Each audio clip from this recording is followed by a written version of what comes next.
So now let's look at part three of the verse, the Milky Way. Now the sun seems more somber and he's more willing to trust the father's song of freedom. So he sees more receptive now. Then Father Chi says, Son, what to say of reincarnation when distinct souls are an illusion? Reincarnation that you apprehend is ego's pretense to avoid its end. Life after death or reincarnation, with its attached stories of causation, is simply rich imagination, or of the essence in apparent illusion. There is only essence in appearance, with no individual presence.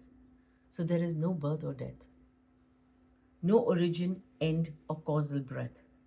Thus, can there be a reincarnation? A projection is this universal commotion, almost like a dream.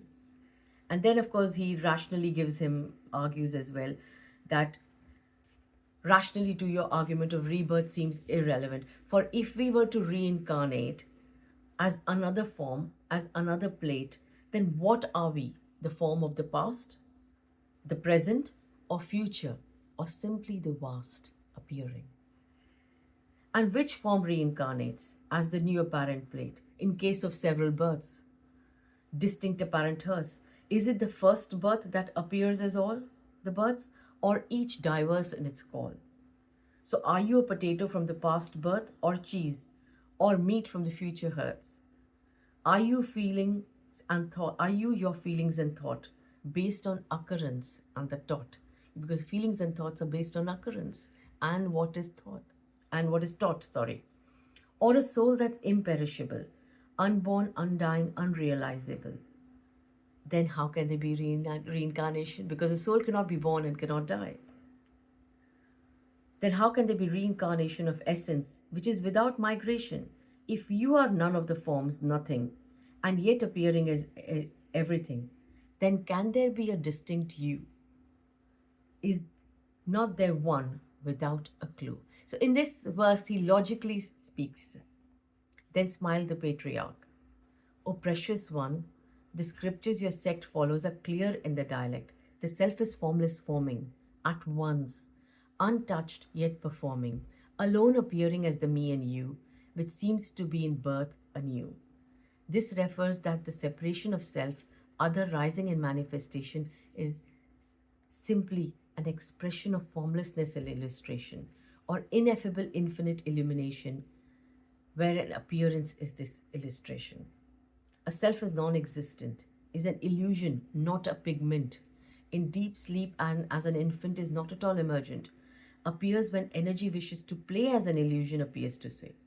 The reincarnation mentioned in the text of this illusory play of death is self reincarnating every time to own endeavors the prime, and not entities that stay reincarnating as another play.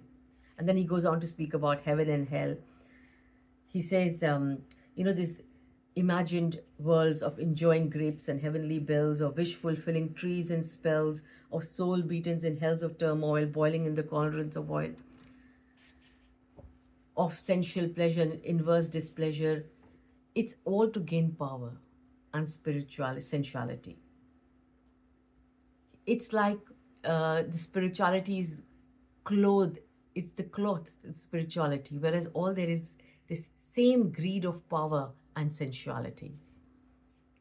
He says, Heaven's this life, free of confinement, strife. It's this essence alive when nothing is denied. It's the energetic presence as every appearance.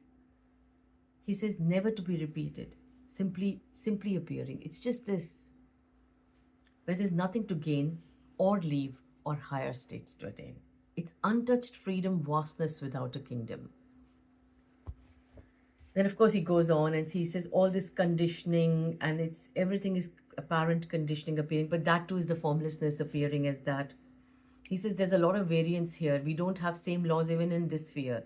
So how can your sect's religious laws set here depict the scene and cause of heavens and hells beyond, or show the return to the earthly pond as the same individual, dressed as a different victual? Can they prove quantum births dictate the forms of seeming state? Can they gauge the variance of time here in realms with timeless climes? Think, aren't there laws and societal rules to structure varied hues in schools? Don't their teachings refute the views of the scriptural views? He says, stop being gullible, my son. Because this is being gullible, just accepting, oh, there is a heaven and this, and whatever the sect's laws dictate. There's nothing out there, none. And nothing, none, no scripture ever can beget the essence or its wonder. For essence is always is on its own, appears free, lost in zones. Forget about the known unknown and spend some time on your own, of course. And then, of course, he talks about near death experience and the son, and he asks him as to how people report about the near death experience and everything. And then he goes on to say, some the essence, life or emptiness, formless presence or nothingness is one the same, simply known by varied names. He says a few depict near death experience, but it's dissimilar to form's absence.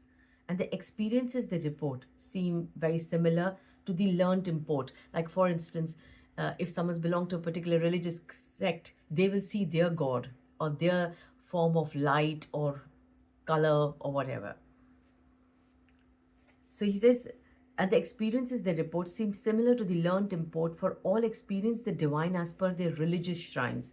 And son, don't forget this display is in an energy pretending to play in innumerable guise.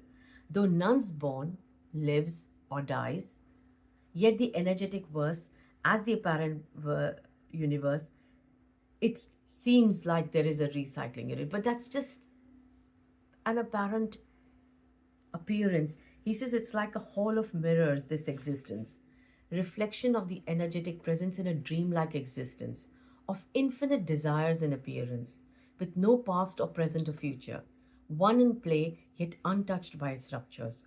It's like essence absorbed in its own game of the illusions and apparent names. So the energetic reflection of a similar combination. It seems like, oh, this is deja vu or this is light or whatever. It's all waves in seeming flotation, where impressions may seem to rise. No separate soul do they devise, nor reincarnates in time or place, nor is at once in diverse space. Though when individuality is deemed real by energy, real seems the worldly dream, prevalent in time and its theme. Then seeming pictures that play are owned by the persona stray.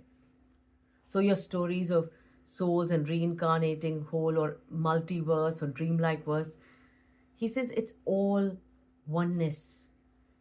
Apparently, it's like a stir. It's waving. It's like a stir, energy stirring, energy waving and appearing to seem to be creating these apparent stories. He says, son, I repeat once again, heed carefully. Projects the formless in dress, this form's apparent process, or formless appears as form, contains, appears, is untouched by its norms, is energetic in play, spontaneous in display, appears as the illusion of seeming separation, a magical show, rhythmic in flow, with no one to play, simply energetic display, where apparent is this universe with no space-time to transverse, and there is neither birth nor death. All there is life's expressive hearth. And yet time too is simply an appearance, an illusory play of presence. So even to say there is no life after death or is full of strife. Death, reincarnation do not pray if seeming separation falls away. Then the intent to be born again is to be free from the illusion's grain. And son, all there is the essence, with absolutely no significance. And I hope I made myself clear and there's no question. Of course, and then there's a last part which you can read in the book. Thank you so much. And this was the Milky Way. Thank you.